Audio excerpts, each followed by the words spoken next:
তারা সর্বদাই আলহামদুলিল্লাহ সকলের কাছে যাবে, যেখানে যাবে সেখানেই তারা যাবে।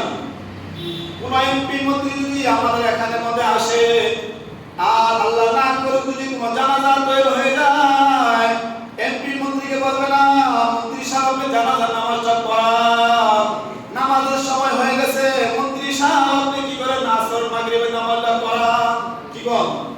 আর যদি ওই জায়গার মধ্যে ওলামায়ে কেরাম থাকে, মসজিদের ইমাম সাহেব নাই, সকলে বুঝবে দেখো কার মাথায় টুপি পাঞ্জাবি রাসূলের সুন্নাত আছে, ওলামায়ে কেরাম আছে, তাকে খুঁজো।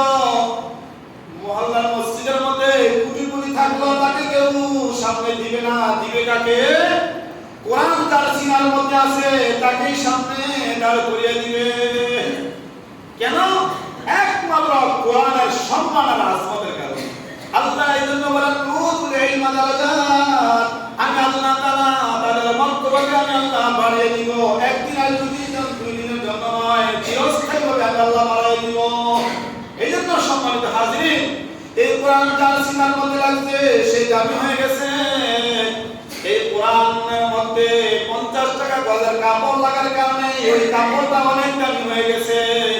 ওই কোরআন শরীফের জন্য রেল বানানো হয়, কাঠের একটা রেল, ওই রেলটা কোরআন শরীফ রাখার কারণে ওই রেলটা অনেক দামি হয়ে যায়।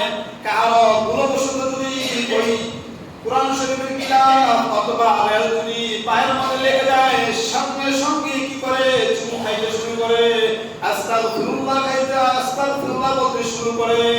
কেন? এটার মধ্যে কোরআন আছে। সম্মানিত হাজিরিন, একটা কাপড়ের টুকরা যদি এত দামি হয়ে যেতে পারে, আর পুরা পৃথিবীর মধ্যে 18,000 মাখলুকাত আল্লাহ তাআলা সৃষ্টি করেছেন, ওই 18,000 মাখলুকাতের মধ্যে সবচেয়ে বেশি দামি হলো আশরাফুল মাখলুকাত ইনসান, সেটা হলো মানুষ। আর এই মানুষের সিনার মধ্যে যদি কালাম লেগে যায়, সে দামি না বেদামি? সে সবচেয়ে দামি। এই জন্য মাদ্রাসার ছাত্র আপনাদের পাশে আছে, তাদেরকে সর্বদাই সম্মান ইজ্জত করা, তারা সালাম দিলে এই অপেক্ষা থাকবে না, আমরা তাদেরকে সালাম দেব ইনশাআল্লাহ। ঠিক আছে না ভাই? এই জন্য সালামের ক্ষেত্রে এরকম না যে ছোট বড়কে সালাম দিবে, বড় ছোটকে সালাম দিবে, এরকম না, সবাই সবাইকে সালাম দিবে। এই জন্য বলে বড় যদি ছোটদেরকে সালাম দেয়, ছোট বলবে কি আমার বড় ভাই আমাকে সালাম দিল, উচিত ছিল আমি সালাম দেওয়ার। এই শিক্ষা দিতে হবে। আজকে আমার আপনাদের সেই শিক্ষা নাই, এই জন্য সালাম বেশি বেশি দিব। এই জন্য ভাই এই রমজান মাসটা দামি হয়েছে একমাত্র আল্লাহ পাকের কালাম কোরআন মাজিদের কারণে। এই জন্য রমজানের বাইরে যদি কোনো ব্যক্তি যদি হাজার হাজার রাকাত, লক্ষ রাকাত যদি নফল নামাজ পড়ে, লক্ষ রাকাত নফল নামাজ পড়লে একটা ফরজের দাম কখনো হবে না। কিন্তু ভাই এই রমজানের মধ্যে যদি কোনো ব্যক্তি 2 রাকাত নফল নামাজ পড়ে, তাহলে আল্লাহ তাআলা তার আমলনামায় একটা ফরজের সওয়াব আল্লাহ তাআলা দিয়ে দিবেন। সুবহানাল্লাহ। ও ভাই যদি রমজান মাসে একটা ফরজ আদায় করি, তাহলে আল্লাহর হাবিব সাল্লাল্লাহু আলাইহি ওয়াসাল্লাম হাদিস শরীফের মধ্যে ইরশাদ করেন, তার আমলনামায় 70টা ফরজের সওয়াব আল্লাহ তাআলা দিয়ে দিবেন। সুবহানাল্লাহ। এইজন্য সম্মানিত হাজিরিন, আমরা সর্বদা এই রমজান মাসটাকে বেহুদা কথাবার্তা গল্প গুজবে আমার সময়টাকে নষ্ট না করি।